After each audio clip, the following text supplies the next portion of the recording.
They didn't repeal the Second Amendment. They just changed where the fight happens. The new battlefield isn't Congress, it's boardrooms and product lines. After a wave of coverage about Glock pivoting under California pressure, every town has turned and demanded Ruger pull the RXM immediately unless it's rebuilt to satisfy their definition of convertibility. Meanwhile, the ATF already prosecutes illegal converter devices as machine guns. So why is the crosshair sliding from criminals to design features used by millions of lawful owners? I'm approaching this with a firm constitutional lens: enforce existing law against illegal converters, but do not criminalize common internal geometry or shift liability from felons to citizens exercising the Second Amendment.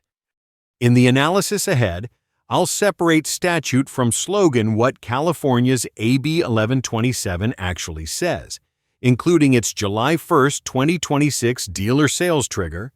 What, on paper, is an RXM? And how this pressure chain could ripple from California to the rest of the nation, affecting owners, FFLs, and the industry in general. The new playbook is simple: apply political and PR heat until a manufacturer redesigns or withdraws, then pivot to the next target. California's AB 1127 sharpened that tactic by tying retail access to whether a pistol can be labeled machine gun convertible, not based on criminal possession of an illegal switch, but on design features the state says are too easily exploited. That's why this story is bigger than any single model. It's about who decides what counts as readily convertible and whether that judgment can be used to steer national product lines. Here are the anchors we can verify. AB 1127 sets a dealer sales trigger on July 1, 2026 for pistols that fit its definition, centering heavily on cruciform trigger bar geometry and the idea that a pistol converter can be installed with ordinary tools. The statute does not confiscate lawfully owned pistols. It chokes future sales unless makers engineer around the definition. In other words, it pressures design, not just crime. That legal lever, coupled with lawsuits and public messaging, created the environment in which Glock, according to multiple reports, pivoted toward new variants positioned as resistant to illegal conversion devices. The next turn was immediate. On November 3, 2025, Everytown issued a formal letter demanding Ruger halt the RXM immediately unless the pistol was redesigned. The accusation is not that RXM is malfunctioning or unsafe. It's that its internal geometry is close enough to Glock-style striker systems that illegal switches could be used. That is a capability claim, not proof of RXM-specific criminal incidents. As of today, Ruger has not posted a public response addressing this letter. The takeaway: AB 1127 created a regulatory fulcrum. The advocacy groups are now using it to leverage corporate change outside of California, shifting the crosshairs from criminal converters, who are already prosecuted by ATF as machine guns, to common lawful design features. It remains to be seen whether manufacturers will concede, compartmentalize by state, or challenge the premise outright. Strip the headlines away and look at the statute.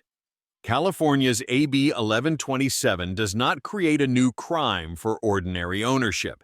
It targets dealer sales of a defined class of pistols the state now calls machine gun convertible. The operative date is July 1, 2026. After that, a California FFL may not sell a pistol that fits the definition unless the design is altered so it no longer qualifies.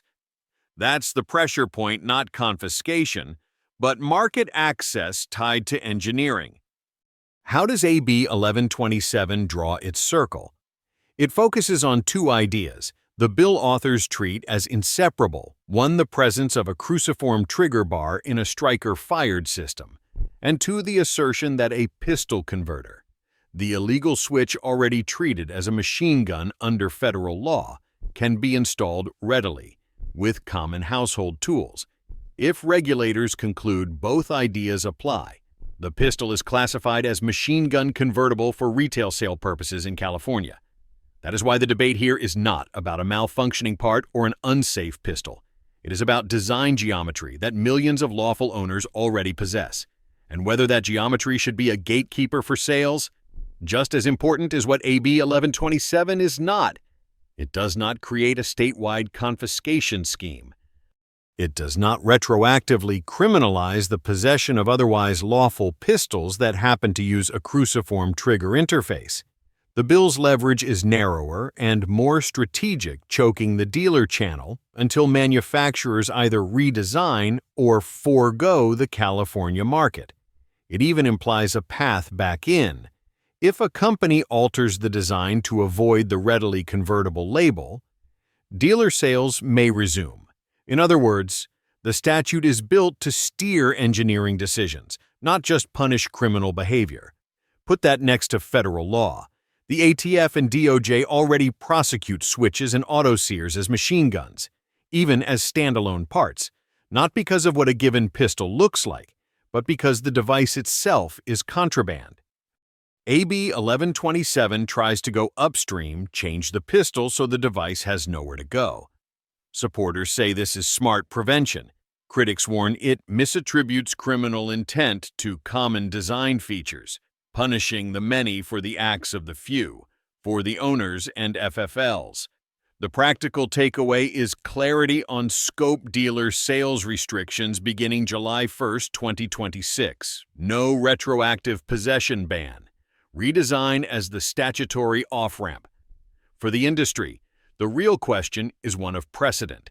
If California can condition market access on avoiding a geometry that regulators dislike today, what prevents a new geometry rule tomorrow? That's the fulcrum on which the next decade of handgun design may pivot. Before California rebranded design geometry as a retail gatekeeper, federal law had already drawn a bright line. Under the National Firearms Act and Gun Control Act, a switch. Autosear or similar device that causes a semi-automatic pistol to fire more than one round per trigger pull is itself classified as a machine gun, even when it's not installed. That definition isn't theoretical. The ATF and DOJ prosecute it constantly. Recent cases show defendants convicted for manufacturing, selling, or possessing 3D printed switches, with sentences running from multiple years to a decade, plus fines and forfeitures. In other words, the federal tools to punish true bad actors already exist and are being used. This matters because it makes clear what the federal government targets the device and the criminal act, not the standard internal geometry of common striker-fired pistols. When a U.S. or attorney's office publishes a warning that a switch is a machine gun, the message is simple: own the part. Commit the felony. No ambiguity. No guesswork about backplates or cruciforms. That enforcement clarity is why many in the 2A community argue the solution is more consistent prosecution of contraband, not an expanding list of convertible designs. In large part, state legislatures and attorneys general focus on the proliferation of 3D printed components and online purveyors. This is a very real concern. Here, the question isn't whether to act. The feds already act. It's which lever to pull.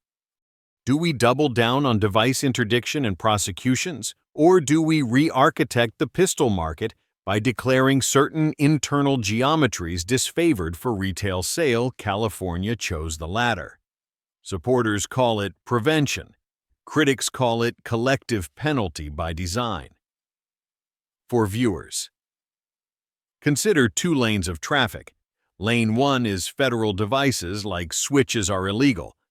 Prosecutions are ongoing, and punishments are harsh. Lane 2.